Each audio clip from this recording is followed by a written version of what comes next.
అమలాపురానికి ఒక విశేషం. మీ లలితా జ్యువెలరీ అమలాపురానికి వచ్చేసింది. డిసెంబర్ 16న బ్రహ్మాండమైన ప్రారంభోత్సవం. లలితా జ్యువెలరీ. పులి ఎవరికి ఊరికే రావు. ఇది షాకే. ఇక్కడ ఏంటంటే ఇవన్నీ ఎలా సరి ఈ మనిషి తాలూకా మనోభావం ఎలా ఉంటుంది, అతని వ్యక్తిత్వం ఏంటి, క్యారెక్టరైజేషన్ త్రూ అవుట్ ఒకటే ఉందా, అది నేను అడుగుతాను. అది ఎందుకు ఇప్పుడు ఇక్కడ సార్ నేను దీని మీద ఇలా బిహేవ్ చేశాను, ఇప్పుడు ఇలా బిహేవ్, మళ్ళీ దీనికి ఆ పొంతం లేదే అని అడుగుతూ ఉంటాను నేను. దానికి ఏదో ఇచ్చేసుకుంటుంటాను. This is a common thing, that is where you're involving. మీరు అక్కడి నుంచి ఇక్కడ నడుచుకుంటూ రావాలి అంతే. నడకలో ఎన్ని తేడాలు ఉన్నాయి, ఏ ఉద్దేశంతో వస్తున్నా, తొందరపడి వస్తున్నానా, నిదానంగా వస్తున్నానా, ఏదో నాన్నగారిని ఏదో కోసం అడగడానికి వస్తున్నానా, ఏదో ఫేవర్ అడగడానికి వస్తున్నానా, లేదంటే నాకు మార్కులు తక్కువ వచ్చాయి నాన్నగారు సంతకం పెట్టాలి, అది ఎలా వెళ్ళాలి, ఎంత తేడా ఉంటుందండి. ఫస్ట్ మార్కులు వచ్చాయి నడుచుకుంటూ వస్తున్నాడు తండ్రి దగ్గరికి, ఆ నడక వేరేగా ఉంటుంది. తక్కువ మార్కులు వచ్చాయి తండ్రి దగ్గరికి వస్తున్నాడు, ఆ నడక వేరేగా ఉంటుంది. నడకే దట్ ఈస్ వేర్. అది అంటే అది నేను అలా ఆ భావన నాకు ఉండి నేను చేస్తేనే చూసేవాళ్ళకి ఆ భావన కలుగుతుంది. మనం చూస్తే అంటే ఆ కాలానికి ఈ కాలానికి ఎంత వేరియేషన్ ఉందనేది అంటే మీరు వచ్చిన కొత్తల్లో హీరోలకి క్యారెక్టర్ ఆర్టిస్టులకి రెమ్యూనరేషన్ ఏదైతే ఉందో అంత ఎక్కువ డిఫరెన్స్ ఉండేది కాదు. కానీ ఈరోజు స్టార్ హీరోస్గా ఉన్న వాళ్ళు ఎవరైతే ఉన్నారో వాళ్ళకి ఇచ్చే రెమ్యూనరేషన్ ఏమో కోట్లలో ఉంటుంది. మీ దగ్గరకు వచ్చేటప్పటికి ఆ రెమ్యూనరేషన్ చాలా తక్కువగా ఉంటుంది అనేది స్పష్టంగా తెలుస్తోంది. క్రెడిట్ అంతా కూడా సినిమా జయాపజయాలన్నీ కూడా సినిమా హిట్ అయితేనేమో అందులో స్టార్ హీరోకి ఎక్కువ క్రెడిట్ వెళ్తుంది, సినిమా ఫ్లాప్ అయితే డైరెక్టర్ మీదో లేకపోతే ఇంకోరో అవుతుంది. కానీ ఈ వేరియేషన్ అనేది మీకు చూస్తామంటే బాధ కలిగిస్తూ ఉంటుందా? అంటే ఎఫెక్ట్లో మీరు పెట్టే ఎఫర్ట్ కానీ వాళ్ళ ఎఫర్ట్ కానీ, కాకపోతే వాళ్ళు యాక్షన్ సీన్ చేయొచ్చు యాక్షన్ సినిమాల్లో, కానీ పర్ఫార్మెన్స్ వైజ్గా చూసుకుంటే మీరు ఆ ఎఫర్ట్ పెడతారు. ఇదివరకు ఏంటంటే సినిమాకి రెమ్యూనరేషన్ ఉండేది, ఇప్పుడేమో డైలీ కాల్ షీట్స్ వచ్చినాయి. సో ఇది తలుచుకుంటే మీకు ఏమనిపిస్తుంటే ఈ వేరియేషన్, ఈ రెమ్యూనరేషన్ అవన్నీ పక్కన పెట్టేస్తానండి. బేసిక్గా ఏంటంటే యువర్ సేలబిలిటీ అనేది చాలా ఇంపార్టెంట్. ఒకనప్పుడు మనం విన్నదే రామారావు గారు కానీ నాగేశ్వరరావు గారు కానీ వాళ్ళు రెమ్యూనరేషన్ పెంచుదాం అనుకుంటే ప్రొడ్యూసర్స్ అందరినీ దృష్టి పెట్టి మేము ఇలా పెంచుదాం అనుకుంటున్నాం మీరేమిటి అని వాళ్ళిద్దరూ ఒక మాటకు వచ్చి వాళ్ళు పెంచేవారు. That was the system. వాళ్ళే అనుకొని పలు సందర్భాల్లో మాట్లాడుకొని రామారావు గారు పెంచుదాం అనుకున్నప్పుడు ఆయనేమో నాగేశ్వరరావు గారిని కన్సల్ట్ చేసేవారు, మేము ఇలా అనుకుంటున్నాం, మీ ప్రొడ్యూసర్స్తో కూడా మీరు మాట్లాడి మీరు చెప్పండి, మీరు కూడా అని అలా మాట్లాడుకుని సరే మీరు ఇంత అండి అలాగే పెంచేవారు. ఇవాళ మార్కెట్ ఓపెన్ అయిపోయింది, ఇట్స్ బిగ్గర్ మార్కెట్ అయిపోయింది. సో దీంతో సెల్లింగ్ కెపాసిటీ ఇప్పుడు ఒకనప్పుడు ఒక సందర్భంలో ప్రకాష్ రాజ్ గారు ఏదో చెప్పారు, దిస్ ఈజ్ మై వాల్యూ, మీరు ఇష్టం ఉంటే నాకు పెట్టండి ఇవ్వండి ఐల్ వర్క్, లేదంటే వదిలేయండి. అది కాదండి మీరెవరు ఇంత అనుకోవడానికి, నేను అనుకోవాలి, నా వర్త్ ఇది, ఇస్తే ఇవ్వండి లేకపోతే మానేయండి.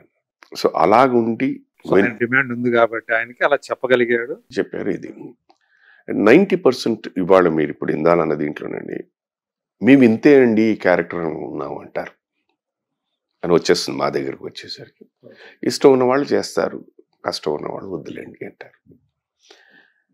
దీనికి నేను ఎక్కువగా భావించేది ఏంటంటేనండి, బ్లాక్ అండ్ వైట్ ఎరా నుంచి తీసుకుందాం. ఒకసారి ఒక నిర్మాత కానీ కథా రచయిత కానీ దర్శకుడు కానీ పలానా పాత్రకి పలానా వాళ్ళు అని అనుకుంటే వాళ్ళే, ఇంకా నో ఆల్టర్నేటివ్.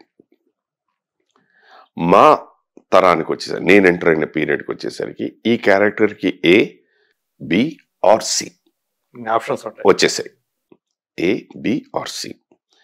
ఇవాళ వచ్చేసరికి అండి A to Z, 1 to 1000, 1 to million అయిపోయింది. మీకు ఫోన్ వస్తుంది, నమస్కారం అండి నేను సో అండ్ సో, నమస్తే, ఇలాగా మాకు ఒక ఇంపార్టెంట్ సీన్ ఉందండి, ఎల్లుండి మీకు షూటింగ్, ఆర్ యూ అవైలబుల్ అని అడుగుతాను. లేదు నాన్న నేను పలానా టీవీ షూట్లో కనుక్కొని చెప్తాను, కట్ అయిపోయింది అంతే. మళ్ళీ రాదు. ఇంకా రాదు. ఈలోగా మనం ఏంటంటే వీళ్ళు వస్తారని మీతో మీ వర్క్లో ఉన్నా అనుకోండి, ఇలా అడిగారు ఒకరోజు వర్క్, ఇవన్నీ మనం ప్రిపేర్ ఇది అయిపోయింది. మళ్ళీ మనం ఫోన్ చేసి సార్ ఏంటి మీరు చేస్తాను, లేదండి విల్ సీన్ టక్ టక్ టక్ అని వెళ్ళిపోతుంది. విచిత్రం అనేది పాత సినిమాలు ఇవాళకి కూడా మనం ఎందుకు వాటి గురించి మాట్లాడుతున్నామంటే, ఒక చిన్న పోస్ట్ మ్యాన్ క్యారెక్టర్ అయినా దానికి తగిన వాళ్ళని పెట్టుకునేవాళ్ళు, దానికి ఒక ఇంపార్టెన్స్ కనపడేది. ఇవాళ ఏమైపోతుంది, ఎవరు లేరా ఆ సెట్ కురాన్ని వచ్చి చేసేసేయమంటారు, లేదా మేకప్ వాళ్ళని ఉన్నది. ఎవరైనా వేయడం అనేది ఇంపార్టెంట్ కాదు, ఎవరైనా వేయచ్చు, but how far is it working out. ఇప్పుడు ఇంపార్టెన్స్ కాదు అన్నప్పుడు అసలు ఆ క్యారెక్టర్ ఎందుకు తీసేసి బట్ ఉండాలి వాళ్ళు ఎవరు చెప్పి. దిస్ ఇస్ ఇది ఇప్పుడు ప్రొడక్షన్ మేనేజర్ అన్న వాళ్ళండి నాకు తెలిసి ఆయన ప్రొడ్యూసర్కి మిగతా 24 క్రాఫ్ట్స్కి మధ్యలో ఉన్న వారధి. నాకు ఎన్నో సినిమాలకి ప్రొడ్యూసర్స్ కూడా ఎవరో తెలియదు, ఎందుకంటే మేనేజర్ గారు పిలుస్తున్నారంటే ఇలా ఉండేది, అంత భయం ఉండేది. వాళ్ళ మారిపోయింది, ఎందుకంటే ఆల్టర్నేటివ్ ఇతను కాదండి. వాళ్ళ ముందు మీ ఫస్ట్ రెమ్యూనరేషన్ ఎంత సార్? 1116. దానికేనా? శుభలేఖ 1116 అయిపోయింది, అంతా అయిపోయింది. సినిమా రిలీజ్ అయిన తర్వాత ఒకసారి ఆఫీస్కి రమ్మన్నారు, ఇప్పుడు 1116 ఇచ్చారు. ముందు అది కూడా ఏం చెప్పలేదు, ఏం లేదు, డబ్బుల సంగతి ఏం మాట్లాడారు, ఆఫర్ మాత్రం వచ్చింది. డైరెక్టర్ గారు చేసాము, వెళ్ళాను, షూటింగ్లు అంతా అయిపోయింది, డబ్బింగ్ అంతా అయిపోయింది, అంతా సినిమా రిలీజ్ ముందు 1116 ఇచ్చారు. అప్పటి చూసుకుంటే ఇప్పుడు మీకు ఇచ్చేది చూసుకుంటే మీరు ఆర్ యు సాటిస్ఫైడ్ విత్? నేను ఎలా భావిస్తానంటేనండి, మీరు ఇందాల అన్న మాటే, the effort is the same. సీరియల్కైనా సినిమాకైనా, అది పెద్ద హీరో సినిమా అయినా the effort will be the same, కొత్త హీరో సినిమాకైనా it will be the same, the effort is the same. So నాకు నేనుగా ఫిక్స్ చేసుకున్నాను, రోజుకి ఇంత, అది ఏ సినిమా అయినా నేనే ఫిక్స్ చేసి నాకు ఇంతే, ఇదైతే నాకు కంఫర్టబుల్ అండి, ఇది వర్కౌట్ అయితే వర్కౌట్ అయిన చోట వర్కౌట్, బేరాలు అలాగా ఉంటాయి. ఒక్కసారి ఎక్కువ కూడా రావచ్చు కదా, నేను అడగనండి, నేను ఎప్పుడు ఏంటంటే పైసా తీసుకుంటానంటే పైసావే, అంటే వాళ్ళు అడుగుతారా మీరు ఎంత తీసుకుంటారు? అన్ని కనుక్కునే మనకు ఫోన్ చేస్తారు, మీ రేట్ ఏంటి అనేది కనుక్కుంటారు. అది మళ్ళీ మన దగ్గర అడిగి మళ్ళీ దాంట్లో ఏమైనా తగ్గించగలుగుతా అంటే, లేదు సార్ నేను మొన్న ఈ సినిమా చేశానండి, కావాలంటే ఆ నెంబర్ ఇస్తాను మీరు కనుక్కుని. సో నేను ఇది అనుకుంటున్నాను, సో మీరు ఇవ్వగలిగితే ఫైన్ ఎనఫ్, లేదంటే ఆలోచించండి అంటాను. బట్ వాళ్ళన్నీ వెళ్ళిపోవడం ఎంత.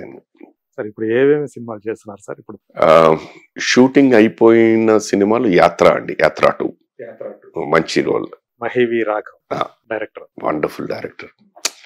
ఆయన రాసుకున్నారు, వైఎస్ రాజశేఖర రెడ్డి, జగన్మోహన్ రెడ్డి క్యారెక్టర్ తోటి చేసి చాలా బ్యూటిఫుల్ గా రాసుకున్నారు. ఎక్కడ తెచ్చిపెట్టుకుని పొగడుతుండదు ఆ డైలాగ్స్ లో.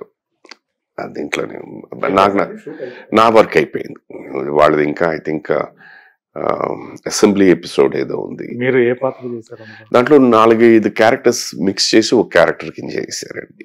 సో ఇది పలానా అని మనం చెప్పలేం.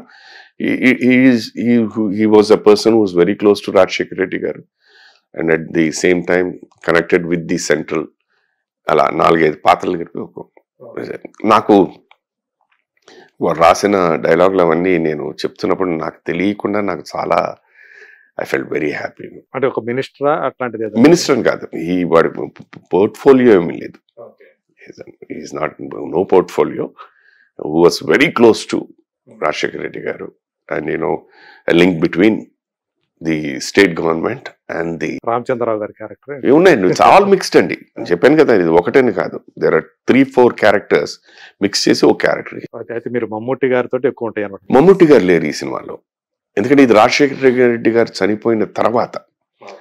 It starts with the death of Rajasekhara Reddy గారు టిల్ జగన్ గారు స్వేరింగ్ ఇన్, అదనమాట ఆ యాత్ర. జీవా గారు చేస్తున్నారు, జీవా గారు. సో ఆ యాత్ర చూపిస్తున్నారు. రియల్లీ నేను బాగా ఎంజాయ్ చేశాను వారితో వర్క్ చేయడం. నెక్స్ట్ సినిమా నేను చేస్తున్నది కొత్తగా కమిట్ అయింది చిరంజీవి గారి సినిమా, యువి క్రియేషన్స్ వారి, వశిష్ఠ గారి డైరెక్షన్ లో.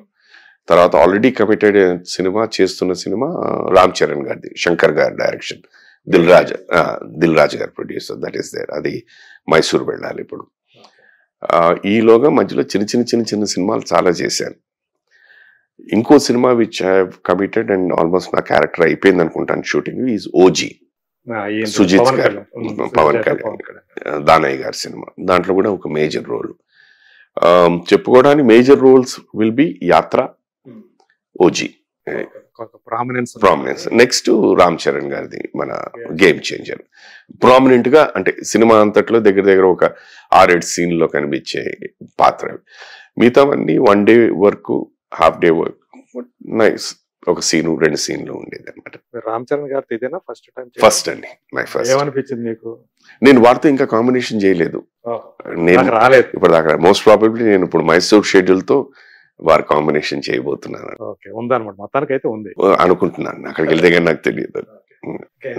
ఈ షెడ్యూల్లో 5 రోజులు అన్నారండి. దీని తర్వాత there is another schedule in Vizag. Most probably దాంట్లో అయితే అది అయిపోతే I think my work will be over. లేదో మరి ఇక్కడ ఈ 5 రోజులతోనే అయిపోతుందో నాకు తెలియదు, వెళ్తే కానీ నాకు తెలియదు. మీరు ఆల్రెడీ చేసిన సినిమాలు మీరు చూస్తుంటారా? చూస్తాను, డబ్బింగ్ అప్పుడేనండి. ఇప్పుడు భగవంత్ కేసరి ఉంది, చాలా చిన్న పాత్ర, ఒకటే లేదు ఒకే ఒక సీన్, ఒకే ఒక రోజు షూటింగ్. అదే విలన్ మిమ్మల్ని ఒకే ఒక వాళ్ళు ముందు ఆయన మేనేజర్ గారు మాట్లాడినప్పుడు ఏదో 10 రోజులు క్యారెక్టర్ అండి అన్నారు, ఏదో మాట్లాడుకున్నది అయిపోయిన తర్వాత సీన్ చూసిన తర్వాత ఇదే లేదండి ఒక రోజు క్యారెక్టరే అన్నారు. సరే ఓకే రైట్. ఏదైనా అంటే మనం ఇందాలు మాట్లాడుకున్నా, ఆ సినిమా సక్సెస్ అయితే your uh part of that, it helps you అంతే. That is what I mean. అది ఉన్న దీంట్లో కూడా మాట్లాడుతున్నారు ఆ క్యారెక్టర్ గురించి, మిమ్మల్ని చూసేవండి అని చెప్పి, ఓకే రైట్ అంటే గుర్తింపు పొందిన క్యారెక్టర్ అనేసి ఆ కొద్దిసేపే కనిపించారు. మొత్తానికి అదే సుధాకర్ గారు కనపడ్డారు.